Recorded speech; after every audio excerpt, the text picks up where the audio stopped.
প্রিয় পাঠক, গল্প নিয়ে গল্প চ্যানেলে আপনাকে স্বাগতম। আজকের পর্বে আমরা যে গল্পটি পড়ব তার নাম চোখ। লিখেছেন জনপ্রিয় কথা সাহিত্যিক হুমায়ুন আহমেদ। প্রতিবারের মতো গল্প শেষে এবারও থাকছে গল্প নিয়ে সামান্য আলোচনা শুনতে, তাই শেষ পর্যন্ত আমাদের সঙ্গেই থাকুন। শুরু করছি গল্প চোখ। ভোর 6টায় কেউ কলিং বেল টিপতে থাকলে মেজাজ বিগড়ে যাওয়ার কথা। মিসির আলির মেজাজ তেমন বিগড়াল না। ভোর 10টা পর্যন্ত কেন জানি তার মেজাজ বেশ ভালো থাকে। 10টা থেকে খারাপ হতে থাকে। চূড়ান্ত রকমের খারাপ হয় 2টার দিকে, তারপর আবার ভালো হতে থাকে। সন্ধ্যার দিকে অসম্ভব ভালো থাকে, তারপর আবার খারাপ হতে শুরু করে। ব্যাপারটা শুধু তার বেলায় ঘটে নাকি সবার বেলায় ঘটে তা তিনি জানেন না। প্রায়ই ভাবেন একে ওকে জিজ্ঞেস করবেন, শেষ পর্যন্ত জিজ্ঞেস করা হয়ে ওঠে না। তার চরিত্রের বড় রকমের দুর্বল দিক হচ্ছে পরিচিত কারোর সঙ্গে কথা বলতে ভালো লাগে না। অপরিচিত মানুষদের সঙ্গে দীর্ঘ সময় কথা বলতে পারেন, কথা বলতেও ভালো লাগে। সেদিন রিকশা করে আসতে আসতে রিকশাওয়ালার সঙ্গে অতি উচ্চ শ্রেণীর কিছু কথাবার্তা চালিয়ে গেলেন। রিকশাওয়ালার বক্তব্য হচ্ছে, পৃথিবীতে যত অশান্তি সবের মূলে আছে মেয়ে ছেলে। মিসির আলি বললেন, এরকম মনে হওয়ার কারণ কি? রিকশাওয়ালা অত্যন্ত উৎসাহের সঙ্গে বললেন, চাচা মিয়া, এই দেখেন আমারে, আজ আমি রিক্সা চালাই। এর কারণ কি? এর কারণ বিবি হাওয়া। বিবি হাওয়া যদি কুবুদ্ধি দিয়া বাবা আদমরে গন্ধম ফল না খাওয়াইতো, তাহলে আজ আমি থাকতাম বেহেস্তে। বেহেস্তে তো আর রিক্সা চালানোর কোনো বিষয় নাই। কি কন চাচা মিয়া? গন্ধম ফল খাওয়ানোর কারণেই তো আজ আমি দুনিয়ায় আইসা পড়লাম। মিসির আলি রিকশাওয়ালার কথাবার্তায় চমৎকৃত হলেন। পরবর্তী 10 মিনিট তিনি রিকশাওয়ালাকে যা বললেন তার মূল কথা হলো, নারীর কারণে আমরা যদি স্বর্গ থেকে বিতাড়িত হয়ে থাকি, তাহলে নারীই পারে আবার আমাদের স্বর্গে ফিরিয়ে নিয়ে যেতে। রিকশাওয়ালা কি বুঝলো কে জানে। তার শেষ বক্তব্য ছিল, যাই কন চাচা মিয়া, মেয়ে মানুষ আসলে সুবিধার জিনিস না। কলিং বেল আবার বাজছে। মিসির আলি বেল টেপার ধরন থেকে অনুমান করতে চেষ্টা করলেন কে হতে পারে। ভিখিরি হবে না। ভিখিরিরা এত ভোরে বের হয় না। ভিক্ষাবৃত্তি যাদের পেশা তারা পরিশ্রান্ত হয়ে গভীর রাতে ঘুমোতে যায়। ঘুম ভাঙতে সেই কারণেই দেরি হয়। পরিচিত কেউ হবে না। পরিচিতরা এত ভোরে আসবে না। তাকে ঘুম থেকে ডেকে তুলতে পারে এমন ঘনিষ্ঠতা তার কারো সঙ্গে নেই। যে এসেছে সে অপরিচিত, অবশ্যই মহিলা। পুরুষরা কলিং বেলের বোতাম অনেকক্ষণ চেপে ধরে থাকে, মেয়েরা তা পারে না। মেয়েটির বয়স অল্প, তা অনুমান করা যাচ্ছে। অল্প বয়স্ক মেয়েদের মধ্যে এক ধরনের ছটফটে ভাব থাকে। তারা অল্প সময়ের মধ্যে বেশ কয়েকবার বেল টিপবে, নিজেদের অস্থিরতা ছড়িয়ে দেবে কলিং বেলে। মিসির আলি পাঞ্জাবি গায়ে দিয়ে দরজা খুললেন। বিস্মিত হয়ে দেখলেন তার অনুমান সম্পূর্ণ ভুল প্রমাণ করে মাঝবয়সী এক ভদ্রলোক দাঁড়িয়ে আছেন। বেঁটেখাটো একজন মানুষ, গায়ে সাফারি, চোখে সানগ্লাস। এত ভোরে কেউ সানগ্লাস পরে না। এই লোকটি কেন পড়েছে কে জানে। স্যার, সালাম আলাইকুম। ওয়ালাইকুম আসসালাম। আপনার নাম কি মিসির আলি? জি। আমি কি আপনার সঙ্গে খানিকক্ষণ কথা বলতে পারি?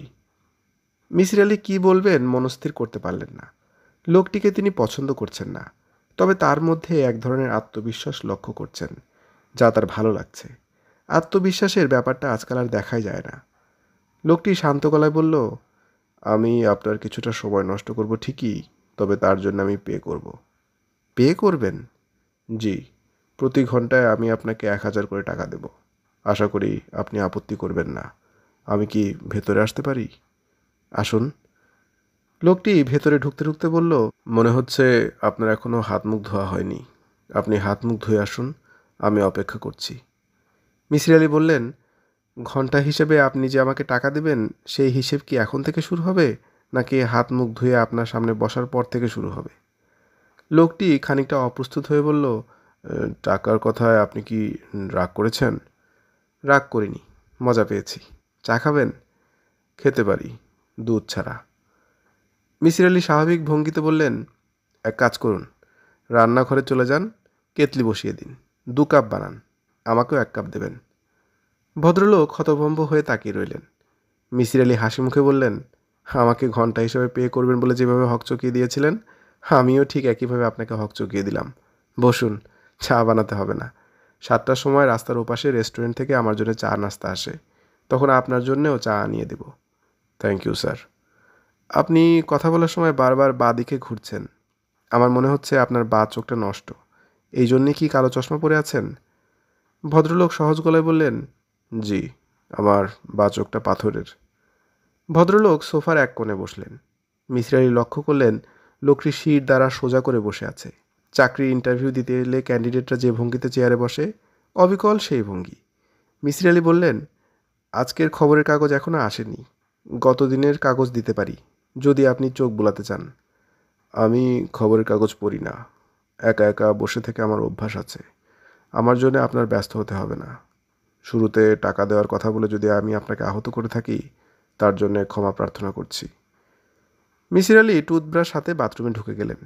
লোকটিকে তার বেশ ইন্টারেস্টিং বলে মনে হচ্ছে, তবে কোনো গুরুতর সমস্যা নিয়ে এসেছে বলে মনে হয় না। আজকাল অকারণেই কিছু লোকজন এসে তাকে বিরক্ত করা শুরু করেছে। মাসখানেক আগে একজন এসেছিল ভূত বিশারদ। সে নাকি গবেষণাধর্মী একটা বই লিখেছে, যার নাম বাংলার ভূত। এদেশে যত ধরনের ভূত পেতনি আছে সবার নাম আচার ব্যবহার বইয়ে লেখা।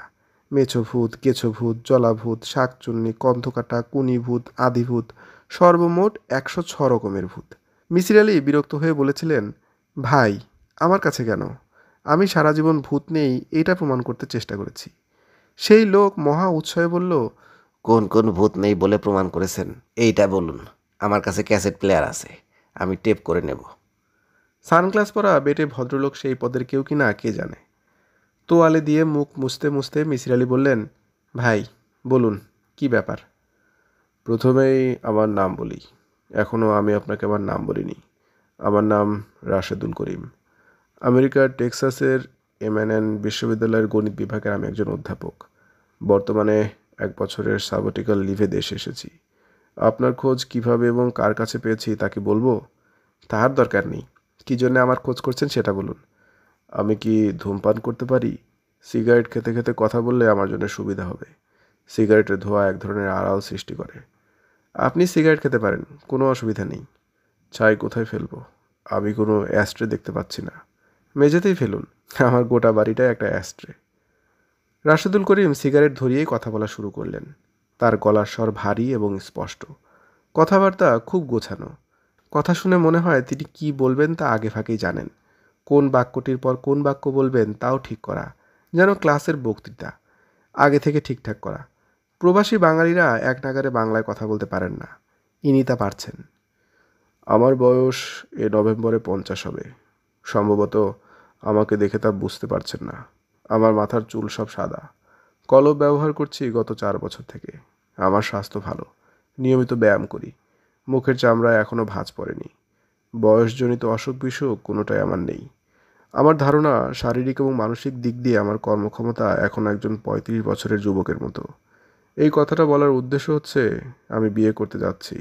আজ আমার গায়ে হলুদ। মেয়ে পক্ষীয়রা সকাল 9টায় আসবে। আমি ঠিক 8টায় এখান থেকে যাব।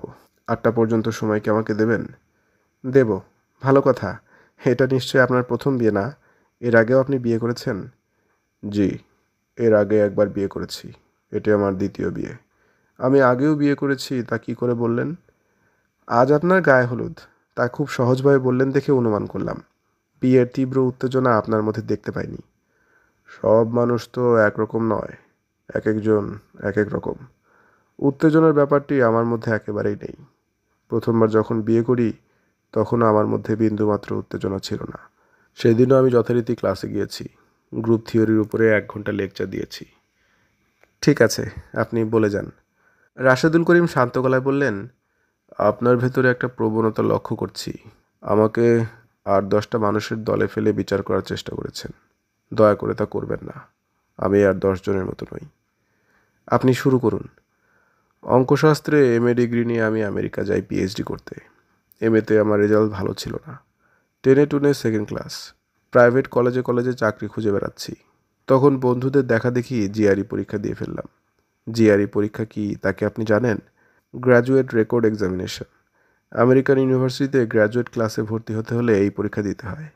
আমি জানি। এই পরীক্ষায় আমি আশাতীত ভালো করে ফেললাম। আমেরিকান 3টি বিশ্ববিদ্যালয় থেকে আমার কাছে আমন্ত্রণ চলে গেলাম। পিএইচডি করলাম প্রফেসর হোবলের সঙ্গে।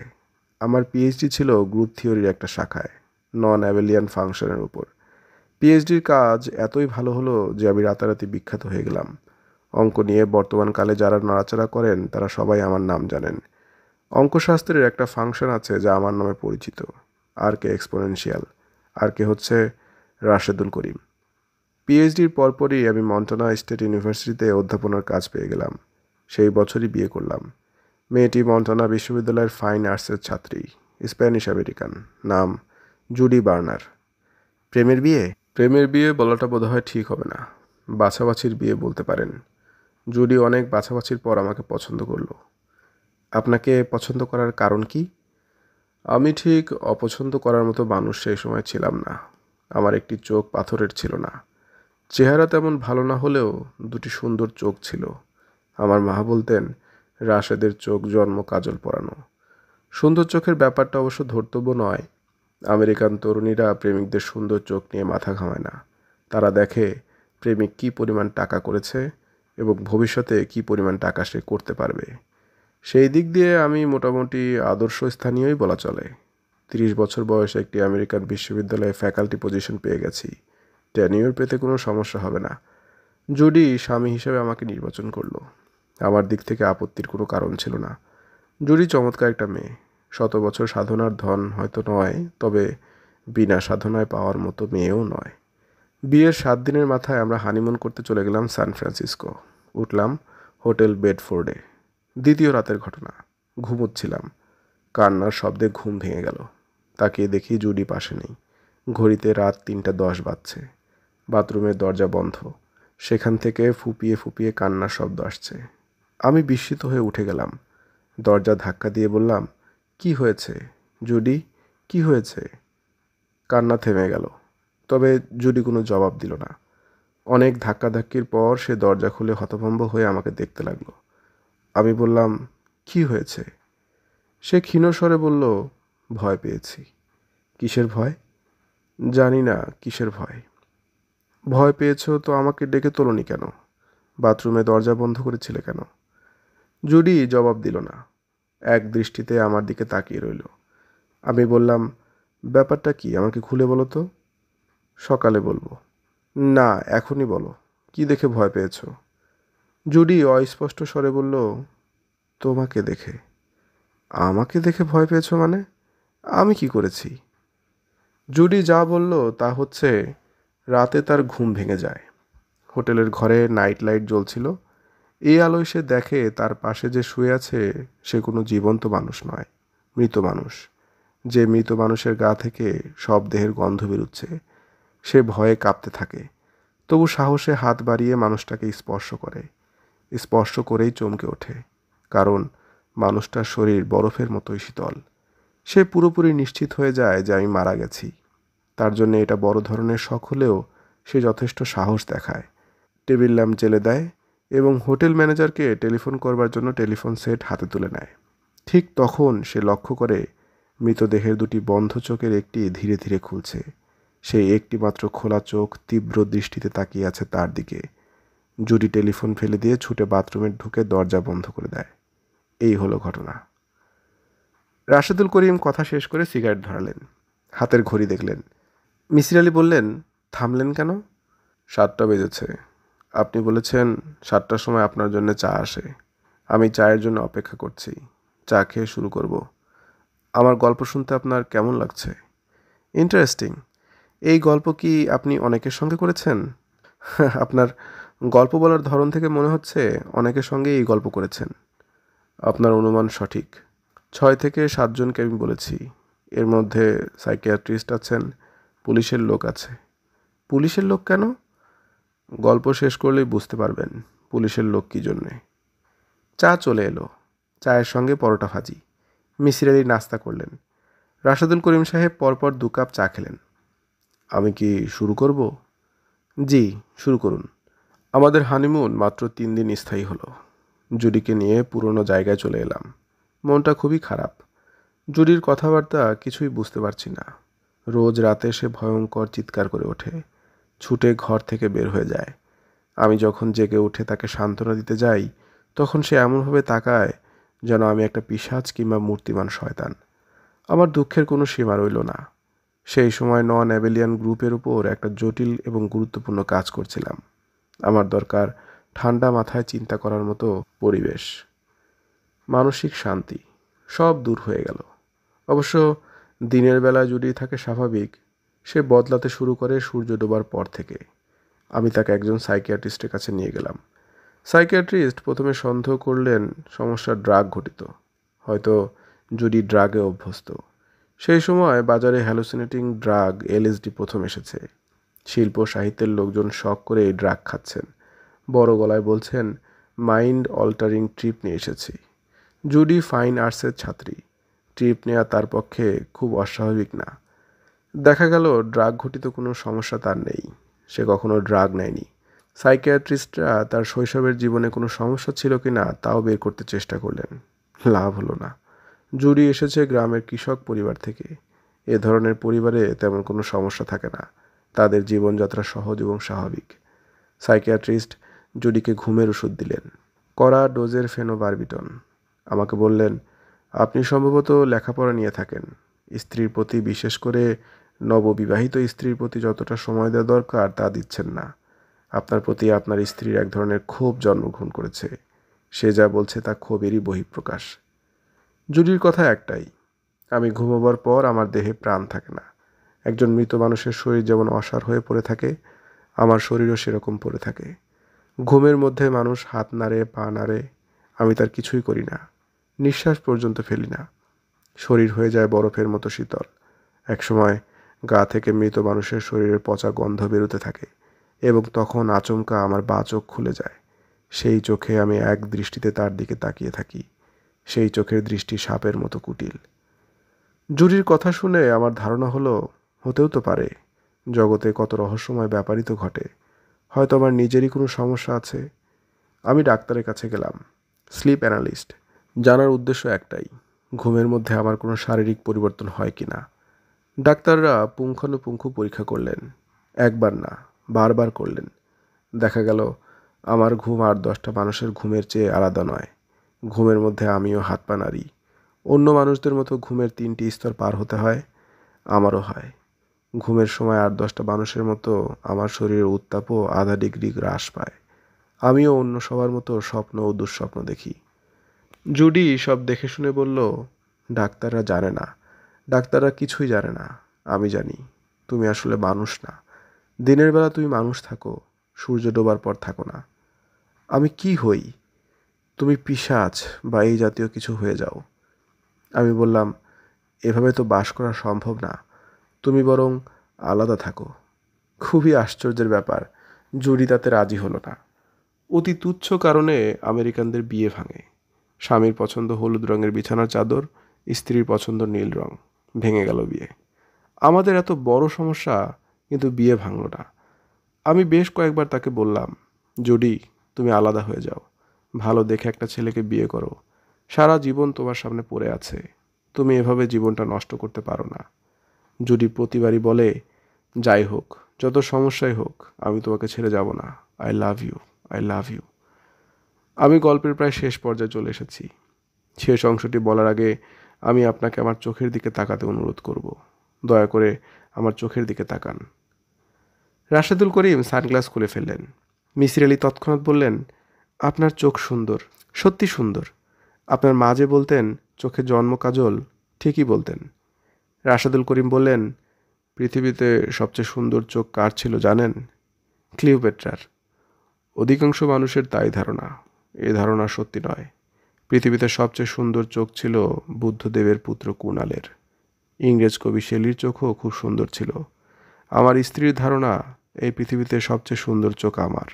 জুডি বলতো, এই চোখের কারণেই সে কোনোদিন আমাকে ছেড়ে যেতে পারবে না। রাশেদুল করিম সানগ্লাস চোখে দিয়ে বললেন, গল্পের শেষ অংশ বলার আগে আপনাকে ক্ষুদ্র ধন্যবাদ দিতে যাচ্ছি। মিসির আলি বিস্মিত হয়ে বললেন, কী জন্যে বলুন তো? কাউকে যখন আমি আমার চোখের দিকে তাকাতে বলি, সে আমার পাথরের চোখের দিকে তাকিয়ে থাকে। আপনি প্রথম ব্যক্তি যিনি একবারও আমার পাথরের চোখের দিকে তাকাননি, আমার আসল চোখের দিকে তাকিয়েছিলেন। So nice of you sir. Rashedul করিমের গলা মুহূর্তের জন্য হলেও ভারী হয়ে গেল। তিনি অবশ্য চট করে নিজেকে সামলে নিয়ে বললেন, 8টা প্রায় বাজতে চলল। গল্পের শেষটা বলি। জুডির অবস্থা ক্রমেই খারাপ হতে লাগলো। কড়া ডোজের ঘুমের ওষুধ খেয়ে ঘুমোতে যায়। 2-1 ঘন্টা ঘুম হয়, বাকি রাত জেগে বসে থাকে। মাঝে মাঝে চিৎকার করে ছুটে ঘর থেকে বের হয়ে যায়। বারান্দায় দাঁড়িয়ে ফুঁপিয়ে ফুঁপিয়ে কাঁদে। এমনই এক রাতের ঘটনা। জুলাই মাস, রাত 3:30টার মতো হবে। জুডির মাথা পুরোপুরি খারাপ হয়ে গেল। সে আমার বাঁ চোখটা গেলে দিল। আমি ঘুমোচ্ছিলাম।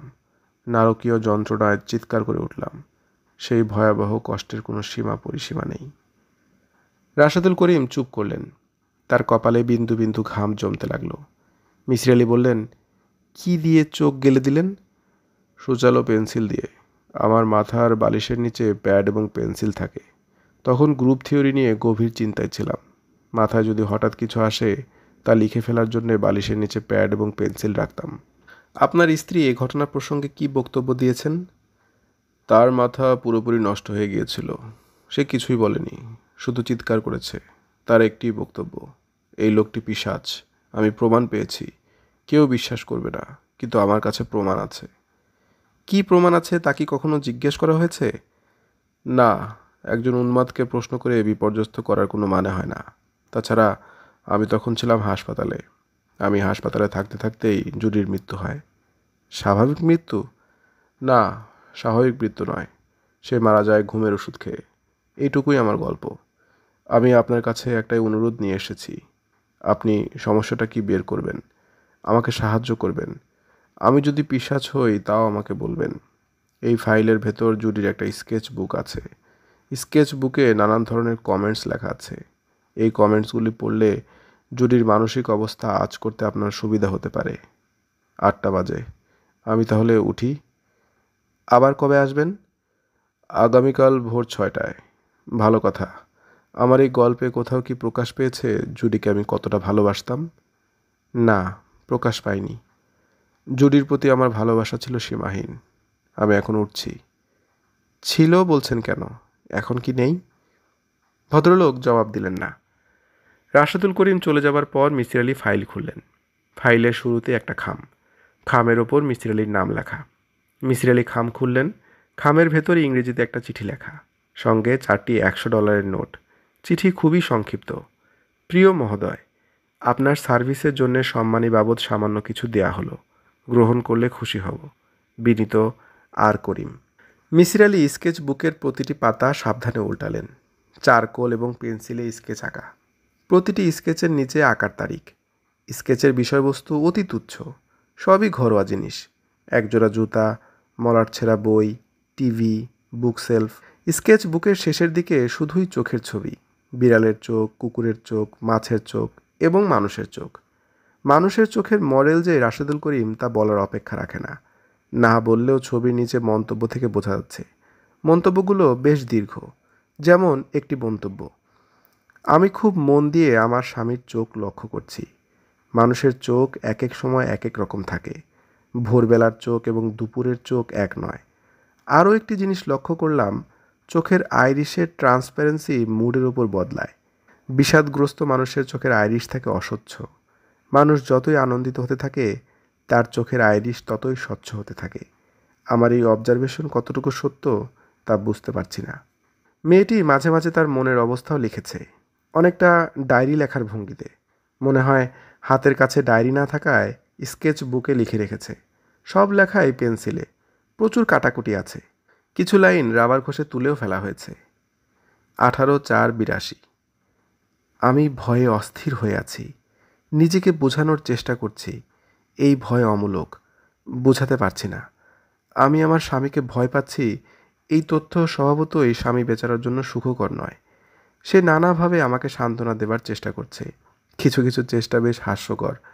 আজ আমাকে বলল, জুডি, আমি ঠিক করেছি এখন থেকে রাতে ঘুমোবো না। আমার অঙ্কের সমস্যা নিয়ে ভাববো, লেখালেখি করব।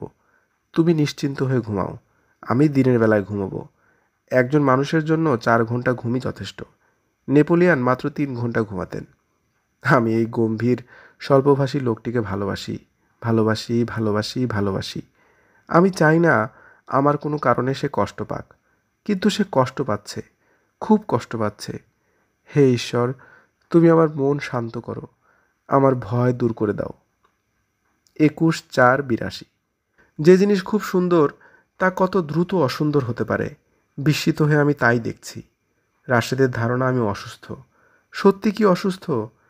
আমার মনে হয় না, কারণ এখনও আমি ছবি আঁকতে পারছি। একজন অসুস্থ মানুষ আর যাই পারুক, ছবি আঁকতে পারে না। গত 2 দিন ধরে ওয়াটার কালারে বাসার সামনের চেরি গাছের ফুল ধরতে চেষ্টা করছিলাম। আজ সেই ফুল কাগজে বন্দি করেছি। অনেকক্ষণ ছবিটির দিকে তাকিয়ে রইলাম। ভালো হয়েছে। রাশেদ ছবি তেমন বোঝে বলে মনে হয় না। সেও মুগ্ধ হয়ে অনেকক্ষণ দেখল। তারপর বলল, আমি যখন বুড়ো হয়ে যাব, বিশ্ববিদ্যালয় থেকে অবসর নেব, তখন তুমি আমাকে ছবি আঁকা শিখিয়ে দেবে। এই কথাটি সে আজ প্রথম বলেনি, আগেও বলেছে। আন্তরিক ভঙ্গিতে বলেছে। কেউ যখন আন্তরিক ভঙ্গিতে কিছু বলে তখন তা টের পাওয়া যায়। আমার মনে হয় না সে কোনোদিন ছবি আঁকবে। তার মাথায় অঙ্ক ছাড়া কিছুই নেই। 21/5/82। আমি ছবি আঁকতে পারছি না। যেখানে নীল রং চড়ানো দরকার সেখানে গাঢ় হলুদ রং বসাচ্ছি। ডাক্তার সিডেটিভের পরিমাণ বাড়িয়ে দিয়েছে। সারাক্ষণ মাথা ঝিম ধরে থাকে। কেন জানি খুব বমি হচ্ছে। আজ দুপুরে অনেকক্ষণ ঘুমালাম। মজার ব্যাপার হচ্ছে, সুন্দর একটা স্বপ্নও দেখে ফেললাম। সুন্দর স্বপ্ন আমি অনেক দিন দেখি না, অনেক দিন দেখি না, অনেক দিন দেখি না, অনেক দিন দেখি না।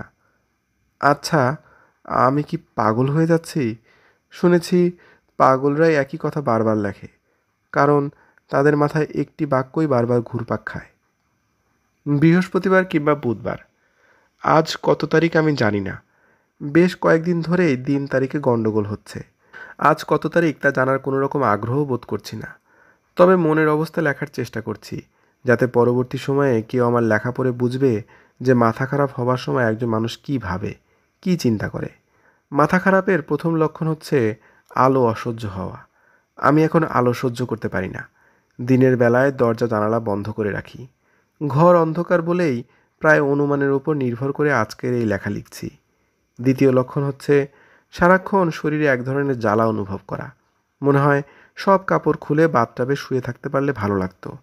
আমার আগে যারা পাগল হয়েছে তাদেরও কি এমন হয়েছে জানার জন্যে পাবলিক লাইব্রেরিতে টেলিফোন করেছিলাম। আমি খুব সহজভাবে বললাম, আচ্ছা, আপনাদের এখানে পাগলের লেখা কোনো বই আছে? যে মেয়েটি টেলিফোন ধরেছিল সে বিস্মিত হয়ে বলল, পাগলের লেখা বই বলতে কি বোঝাচ্ছেন? মানসিক রোগীদের লেখা বই। মানসিক রোগীরা বই লিখবে কেন? কেন লিখবে না? আমি তো লিখছি। বই অবশ্য নয়, ডায়েরির আকারে লেখা। ও আচ্ছা, ঠিক আছে, আপনার বই ছাপা হোক। ছাপা হওয়ার পর অবশ্যই আমরা আপনার বইয়ের কপি সংগ্রহ করব। আমি মনে মনে হাসলাম। মেয়েটা আমাকে উন্মাদ ভাবছে। ভাবুক, উন্মাদকে উন্মাদ ভাববে না তো কি ভাববে? রাত 2:10। আমার মা এই কিছুক্ষণ আগে টেলিফোন করলেন। দুপুর রাতে তার টেলিফোন করার বদভ্যাস আছে। আমার মার অনিদ্রা রোগ আছে, কাজেই তিনি মনে করেন পৃথিবীর সবাই অনিদ্রা রোগী। যাই হোক, আমি জেগেছিলাম। মা বললেন, জুডি, তুই আমার কাছে চলে আয়। আমি বললাম, না, রাশেদকে ফেলে আমি যাব না। মা বললেন, আমি তো শুনলাম ওকে নিয়েই তোর সমস্যা। ওকে নিয়ে আমার কোনো সমস্যা নেই মা। I love him, I love him, I love him. চিৎকার করছিস কেন? চিৎকার করছি না, টেলিফোন রাখি। কথা বলতে ভালো লাগছে না। আমি টেলিফোন নামিয়ে রাখলাম। রাশেদকে ফেলে যাবার প্রশ্নই ওঠে না। আমার ধারণা রাশেদ নিজেও অসুস্থ হয়ে পড়েছে। সেও এখন রাতে ঘুমায় না। গ্রুপ থিওরির যে সমস্যাটা নিয়ে সে ভাবছিল, সেই সমস্যার সমাধান অন্য কে না কি বের করে ফেলেছে। জার্নালে ছাপা হয়েছে। সে গত পরশু ওই জার্নাল পেয়ে কুচি কুচি করে ছিঁড়েছে। শুধু তাই না, বারান্দার এক কোনায় বসে ছেলে মানুষের মতো কাঁদতে শুরু করেছে। আমি সান্ত্বনা দেওয়ার জন্যে তার কাছে গিয়ে চমকে উঠলাম। সে কাঁদছে ঠিকই, কিন্তু তার বাঁ চোখ দিয়ে পানি পড়ছে, ডান চোখ শুকনো। আমি তাকে কিছু বললাম না, কিন্তু সে আমার চাউনি থেকে এই ব্যাপারটা বুঝে ফেলল। নিচু গলায় বলল, জুডি, ইদানিং এই ব্যাপারটা হচ্ছে। মাঝে মাঝে দেখছি বাঁ চোখ দিয়ে পানি পড়ে। কথাগুলো বলার সময় তাকে এত অসহায় লাগছিল যে আমার ইচ্ছা করছিল তাকে জড়িয়ে ধরে বলি, I love you, I love you, I love you. হে ঈশ্বর, হে পরম করুণাময় ঈশ্বর, এই ভয়াবহ সমস্যা থেকে তুমি আমাদের দুজনকে উদ্ধার করো। স্কেচ বুকের প্রতিটি লেখা বারবার পড়ে মিসির আলি খুব বেশি তথ্য বের করতে পারলেন না। তবে গুরুত্বপূর্ণ তথ্য যা জানা গেল তা হচ্ছে মেয়েটি তার স্বামীকে ভালোবাসে, যে ভালোবাসায় এক ধরনের সারল্য আছে। স্কেচ বুকে কিছু স্প্যানিশ ভাষায় লেখা কথাবার্তাও আছে। স্প্যানিশ ভাষা না জানার কারণে তার অর্থ উদ্ধার করা সম্ভব হলো না। তবে এই লেখাগুলো যেভাবে সাজানো তাতে মনে হচ্ছে কবিতা কিংবা গান হবে। ঢাকা বিশ্ববিদ্যালয়ের মডার্ন ল্যাঙ্গুয়েজ ইনস্টিটিউটে স্কেচ বুক নিয়ে গেলেই ওরা পাঠোদ্ধারের ব্যবস্থা করে দেবে। তবে মিসির মনে হলো তার প্রয়োজন নেই। যা জানার তিনি জেনেছেন, এর বেশি কিছু জানার নেই। রাশেদুল করিম ঠিক 6টায় এসেছেন। মনে হচ্ছে বাইরে অপেক্ষা করছিলেন। ঠিক 6টা বাজার পর কলিং বেলে হাত রেখেছেন। মিসির আলি দরজা খুলে বললেন, আসুন। রাশেদুল করিমের জন্যে সামান্য বিস্ময় অপেক্ষা করছিল। তার জন্যে টেবিলে দুধ ছাড়া চা। মিসির আলি বললেন, আপনি কাটায় কাটায় 6টায় আসবেন বলে ধারণা করে চা বানিয়ে রেখেছি। লিকার করা হয়ে গেছে বলে আমার ধারণা। খেয়ে দেখুন তো। রাশেদুল করিম চায়ের কাপে চুমুক দিয়ে বললেন, ধন্যবাদ। মিসির আলি নিজের কাপ হাতে নিতে নিতে বললেন, আপনাকে একটা কথা শুরুতেই বলে নেওয়া দরকার। আমি মাঝে মাঝে নিজের শখের কারণে সমস্যা নিয়ে চিন্তা করি। তার জন্যে কখনো অর্থ গ্রহণ করি না। আমি যা করি তা আমার পেশা না, নেশা বলতে পারেন। আপনার ডলার আমি নিতে পারছি না।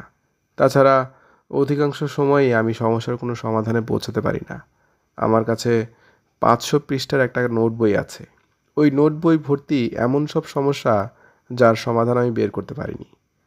আপনি কি আমার সমস্যাটার কিছু সমাধান বের করতে পেরেছেন?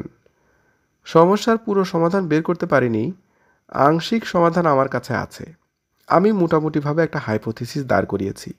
সেই সম্পর্কে আপনাকে আমি বলবো। আপনি নিজে ঠিক করবেন আমার হাইপোথিসিসে কী কী ত্রুটি আছে। তখন আমরা দুজনে মিলে ত্রুটিগুলো ঠিক করব। শুনি আপনার হাইপোথিসিস। আপনার স্ত্রী বলেছেন ঘুমোবার পর আপনি মৃত মানুষের মতো হয়ে যান। আপনার হাত পা নড়ে না, পাথরের মূর্তির মতো বিছানায় পড়ে থাকেন, তাই না? হ্যাঁ, তাই। স্লিপ অ্যানালিস্টরা আপনাকে পরীক্ষা করে বলেছে আপনার ঘুম সাধারণ মানুষের মতোই। ঘুমের মধ্যে আপনি স্বাভাবিক নড়াচড়া করেন। জি, কয়েকবারই পরীক্ষা করা হয়েছে। আমি আমার হাইপোথিসিসে দুজনের বক্তব্যই সত্য ধরে নিচ্ছি। সেটা কিভাবে সম্ভব? একটি মাত্র উপায়ে সম্ভব। আপনি যখন বিছানায় শুয়েছিলেন তখন ঘুমোচ্ছিলেন না, জেগেছিলেন। রাশেদুল করিম বিস্মিত হয়ে বললেন, কি বলছেন আপনি? মিসির আলি বললেন, আমি গতকালও লক্ষ্য করেছি, আজও লক্ষ্য করছি। আপনার বসে থাকার মধ্যেও এক ধরনের কাঠিন্য আছে। আপনি আরাম করে বসে নেই, শির দ্বারা সোজা করে বসে আছেন। আপনার দুটো হাত হাঁটুর উপর রাখা।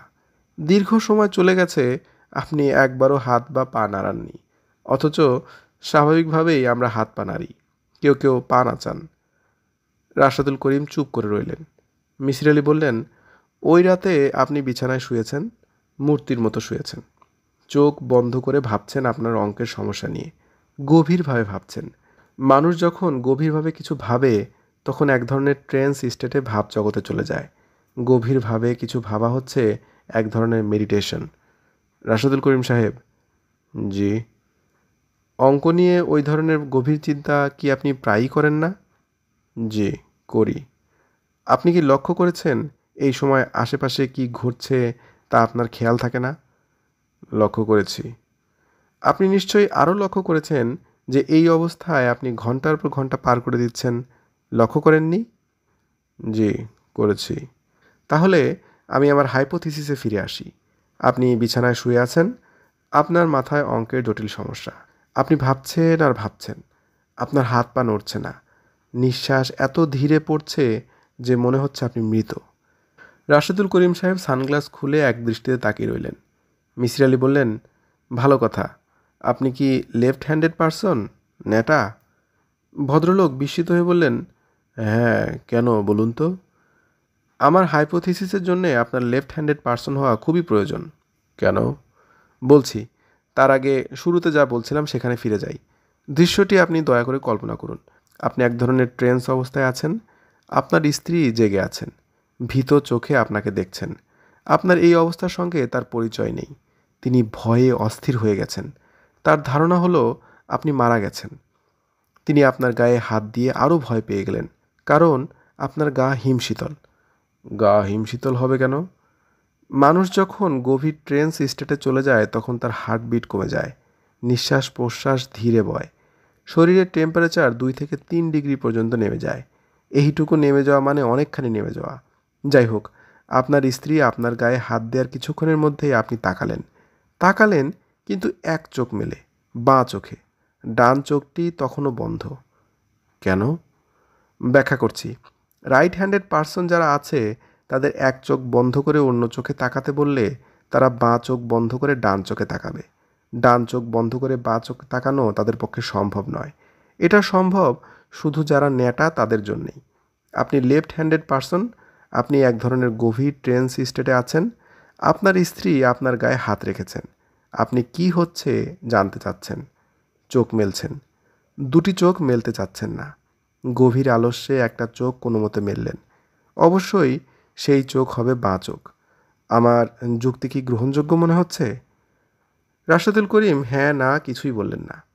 মিসির আলি বললেন, আপনার স্ত্রী আরও ভয় পেলেন। সেই ভয় তার রক্তে মিশে গেল। কারণ শুধুমাত্র একবার এই ব্যাপারটি ঘটেনি, অনেকবার ঘটেছে। আপনার কথা থেকে আমি জেনেছি সেই সময় অঙ্কের একটা জটিল সমাধান নিয়ে আপনি ব্যস্ত। আপনার সমগ্র চিন্তা চেতনায় আছে অঙ্কের সমাধান, নতুন কোনো থিওরি, নয় কি? হ্যাঁ। এখন আমি আমার হাইপোথিসিসের সবচেয়ে জটিল অংশে আসছি। আমার হাইপোথিসিস বলে আপনার স্ত্রী আপনার চোখ গেলে দেননি। তার পক্ষে এটা করা সম্ভবই না। তিনি আপনার চোখের প্রেমে পড়েছিলেন। একজন শিল্পী মানুষ কখনো সুন্দর কোনো সৃষ্টি নষ্ট করতে পারেন না। তবুও যদি ধরে নেই তার মাথায় হঠাৎ রক্ত উঠে গিয়েছিল এবং তিনি এই ভয়াবহ কাণ্ডটা করেছেন, তাহলে তাকে এটা করতে হবে ঝোঁকের মাথায়, আচমকা। আপনার চোখ গেলে দেওয়া হয়েছে পেন্সিলে, যে পেন্সিলটি আপনার মাথার বালিশের নিচে রাখা। যিনি ঝোঁকের মাথায় একটা কাজ করবেন তিনি এত যন্ত্রণা করে বালিশের নিচ থেকে পেন্সিল নেবেন না। হয়তোবা তিনি জানতেনও না যে বালিশের নিচে পেন্সিল ও নোট বই নিয়ে আপনি ঘুমান। রাশেদুল করিম বললেন, কাজটি তাহলে কে করেছে? সেই প্রসঙ্গে আসছি। আপনি কি আরেক কাপ চা খাবেন? বানিয়ে দেব? না। অ্যাক্সিডেন্ট কীভাবে ঘটলো তা বলার আগে আপনার স্ত্রীর লেখা ডায়েরির প্রতি আপনার দৃষ্টি আকর্ষণ করছি। এক জায়গায় তিনি লিখেছেন আপনার বাঁ চোখ দিয়ে পানি পড়তো। কথাটা কি সত্যি? হ্যাঁ, সত্যি। কেন পানি পড়তো? একটি চোখ কেন কাঁদতো? আপনার কি ধারণা? রাশেদুল করিম বললেন, আমার কোনো ধারণা নেই। আপনার ধারণাটা বলুন। আমি অবশ্য ডাক্তারের সঙ্গে কথা বলেছিলাম। ডাক্তার বলেছেন এটা তেমন গুরুত্বপূর্ণ কিছু না। যে গ্ল্যান্ড চোখের জল নিয়ন্ত্রণ করে সেই গ্ল্যান্ড বা চোখে বেশি কর্মক্ষম ছিল। মিসির আলি বললেন, এটা একটা মজার ব্যাপার। হঠাৎ কেন বাঁ চোখের গ্ল্যান্ড কর্মক্ষম হয়ে পড়ল? আপনি মনে মনে এই চোখকে আপনার সব রকম অশান্তির মূল বলে চিহ্নিত করার জন্যই কি এটা হলো? আমি ডাক্তার নই, শারীরবিদ্যা জানি না। তবে আমি দুজন বড় বড় ডাক্তারের সঙ্গে কথা বলেছি। তারা বলেছেন এটা হতে পারে, মোটেই অস্বাভাবিক নয়। গ্ল্যান্ড নিয়ন্ত্রণ করে মস্তিষ্ক। একটি চোখকে অপছন্দও করছে মস্তিষ্ক। তাতে কি প্রমাণ হচ্ছে? মিসির আলি কিছুক্ষণ চুপচাপ থেকে বললেন, তাতে একটি জিনিসই প্রমাণিত হচ্ছে, আপনার বাঁ চোখ আপনি নিজেই নষ্ট করেছেন। অনেকক্ষণ চুপচাপ থেকে রাশেদুল করিম ভাঙা ভাঙা গলায় বললেন, কি কি বলছেন আপনি? কনশাস অবস্থায় আপনি এই ভয়ঙ্কর কাজ করেননি, করেছেন সাবকনশাস অবস্থায়। কেন করেছেন তাও বলি।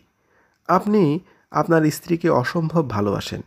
সেই স্ত্রী আপনার কাছ থেকে দূরে সরে যাচ্ছেন। কেন দূরে সরে যাচ্ছেন? কারণ তিনি ভয় পাচ্ছেন আপনার বাঁ চোখকে। আপনি আপনার স্ত্রীকে হারাচ্ছেন বাঁ চোখের জন্যে।